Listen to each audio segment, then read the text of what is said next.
Ada kabar bahagia nih, santer terdengar jika pemerintah akan mengkaji kebijakan terkait harga tiket pesawat khususnya penerbangan domestik atau penerbangan dalam negeri. Kabarnya akan dirancang sebuah regulasi baru agar tarif tiket pesawat menjadi lebih kompetitif demi meningkatkan pariwisata di dalam negeri. Satgas khusus juga sudah bekerja untuk mengkaji terkait kebijakan pemerintah menurunkan harga tiket pesawat dalam negeri biar target kunjungan wisata sebanyak 14 juta bisa tercapai. Wah, ini dia nih yang ditunggu-tunggu selama ini ya. Karena memang harga tiket pesawat dalam negeri itu mahalnya sudah sama seperti ke luar negeri, bahkan lebih.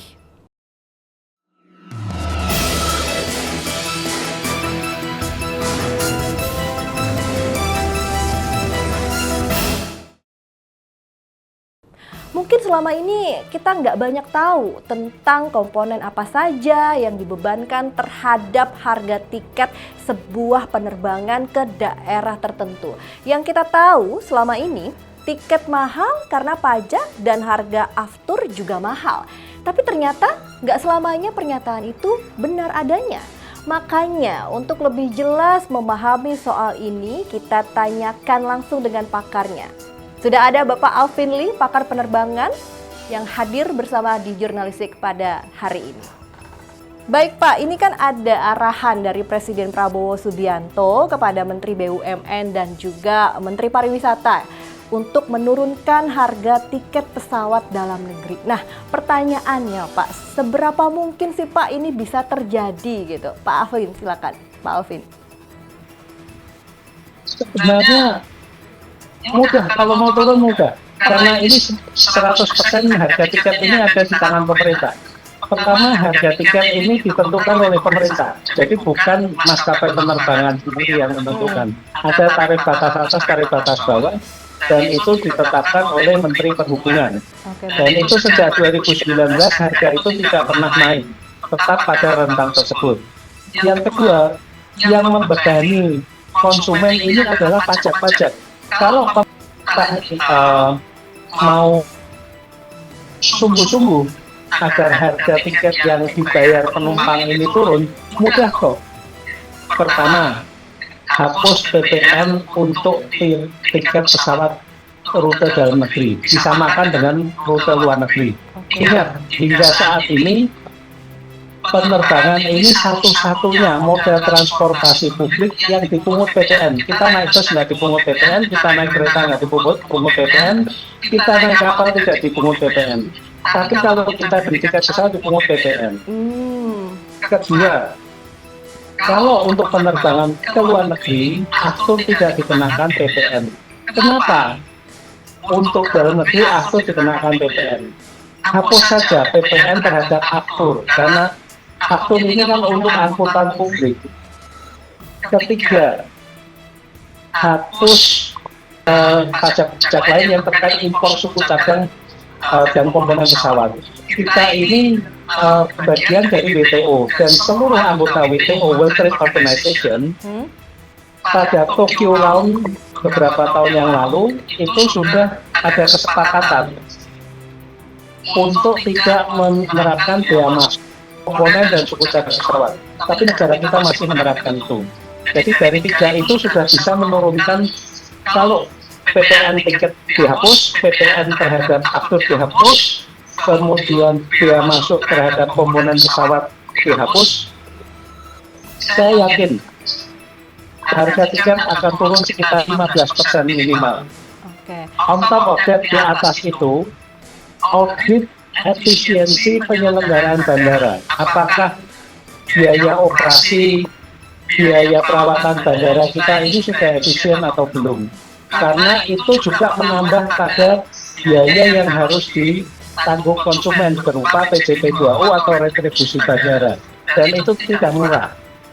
Kalau memang itu tidak bisa diturunkan, saran saya pisah saja. Jadi konsumen hanya bayar harga tiket plus pajaknya. Untuk retribusi bandara bayar sendiri seperti sebelum tahun 2016. Itu bayar sendiri, sehingga konsumen juga tahu berapa yang dibayar konsumen untuk menggunakan fasilitas-fasilitas di bandara. Demikian. Oke, baik Pak. Tadi terkait PPN dihapus itu Pak cukup menarik. Pertanyaannya, apakah pemerintah mau Pak menghapus PPN itu Pak?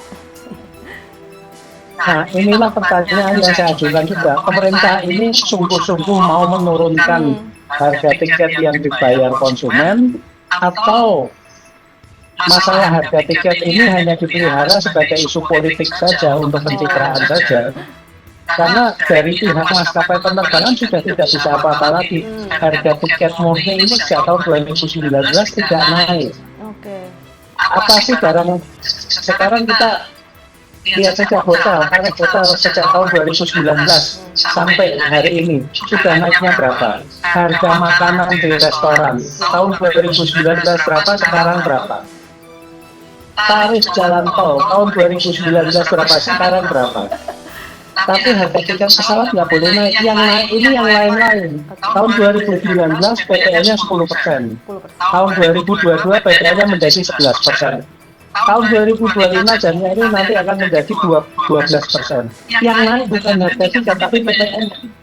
PJP 2U retribusi bandara sejak tahun 2019 itu sudah naik 2 kali.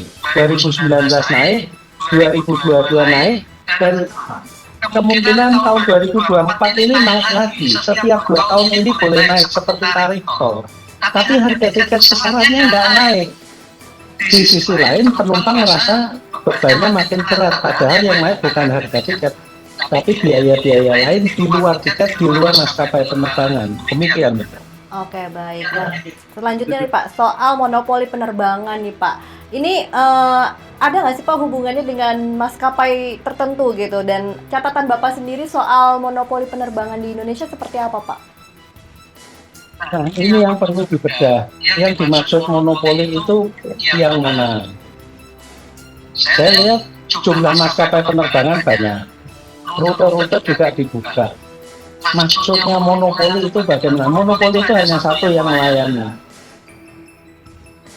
Sekarang rute-rute memang terutama di Indonesia bagian timur itu dilayaninya oleh pesawat-pesawat propeller menggunakan baling-baling. Masalahnya apakah ini monopoli atau memang tidak ada pemain lain yang masuk? Di Indonesia ini terbuka. Kalau ada yang mau masuk, pemerintah memberikan izin. Jangan lupa izin usaha penerbangan, izin rute, bahkan slot ini ada alokasi waktu dan ruang di bandara. Ini semuanya ada di tangan pemerintah. Kalau sampai betul-betul ada monopoli, ya kita kembali ke pemerintah. Kenapa pemerintah membiarkan itu? Tapi saya melihatnya ini tidak ada monopoli, karena orang sekarang juga dipermudah. Yang mau bikin maskapai penerbangan tadinya harus mengoperasikan untuk niaga berjadwal ya, airlines harus mengoperasikan sedikitnya 10 pesawat. 5 dimiliki, 5 dikuasai atau disewa. Sekarang cukup 3. Nah, yang masuk juga saat ini baru BBM. Yang lainnya belum ada yang masuk. Kenapa? Karena pasar Indonesia dinilai tidak menarik. Harga tiketnya diatur pemerintah. Sejak tahun 2019 harga tiket tidak naik. Oke. Coba kita periksa lagi yang dimaksud monopoli itu yang mana. Dan saya tidak melihat ada monopoli yang secara terancang, tapi bahwa kemudian tidak ada yang mau masuk, itu bukan monopoli, karena memang pasarnya tidak menarik. Demikian. Oke, baik Pak. Berarti regulasinya sendiri ada masalah ya Pak ya? Iya. Saya mencoba memilah ya. Kenapa konsumen mengeluh harga tiket ini mahal? Karena harga tiket tidak fleksibel. Seharusnya harga tiket ini fleksibel. Ketika ramai harganya naik, ketika sepi harganya turun. Maka dari itu ada tarif batas atas, ada tarif batas bawah. Itu bisa terjadi kalau airlines ini mendapatkan laba yang wajar, sehingga ketika ramai harga tiket naik, mereka memperoleh laba. Ketika sepi, laba yang diraih ini digunakan untuk mensubsidi harga tiketnya ini bisa turun. Nah, sayangnya sejak 2019 tarif batas atas ini tidak diubah. sedangkan biaya operasinya naik terus, margin untuk airlines ini nggak ada lagi, sehingga airlines tidak lagi leluasa bisa naik turunkan harga tiket. Apa yang terjadi sekarang adalah harga tiket ini selalu atas turun lagi. Tapi kalau ini direvisi, tarif batas atasnya bisa naik, tapi tarif batas bawahnya ketika sepi tiket bisa berangsur turun ke tarif batas bawah. Yang kedua, kita juga harus mencegah yang sering keluhkan harga tiket mahal itu terutama adalah untuk rute-rute Indonesia bagian timur. Kenapa? Karena itu dilayani menggunakan pesawat baling-baling propeller, yang mana biaya angkutnya per penumpang per kilometer itu memang jauh lebih tinggi daripada kalau biaya angkutnya per penumpang per kilometer itu lebih tinggi daripada kalau diangkut dengan pesawat jet. Lantas pertanyaan, kenapa tidak pakai jet? Karena penumpangnya nggak cukup, karena infrastruktur bandaranya tidak cukup untuk melayani jet, penumpangnya juga tidak cukup, sehingga menggunakan pesawat propeller, dan itu memang biayanya menjadi lebih mahal. Plus rutenya, tidak sedikit rute yang harus tidak penerbangannya tidak langsung, tapi lewat dari A ke B harus lewat C dulu, dan ini menambah biaya lagi. Kalau pemerintah memang mau menurunkan harga tiket, itu tinjau kembali untuk Indonesia bagian timur, bagaimana bisa mengurangi biaya-biaya operasi di Indonesia bagian timur. Misalnya jam operasi bandara, bisa tidak infrastruktur bandara diperbaiki, ditingkatkan, sehingga malam pun pesawat bisa mendarat dan tinggal landas, karena ini berpengaruh terhadap utilisasi jam aktifnya pesawat. Kalau bandaranya jam 5 sore sudah tutup, pesawat juga nggak bisa dioperasikan, dan ini berpengaruh pada biaya operasi, ujung-ujungnya pada biaya yang harus dibayar penumpang juga. Saran saya adalah tingkatkan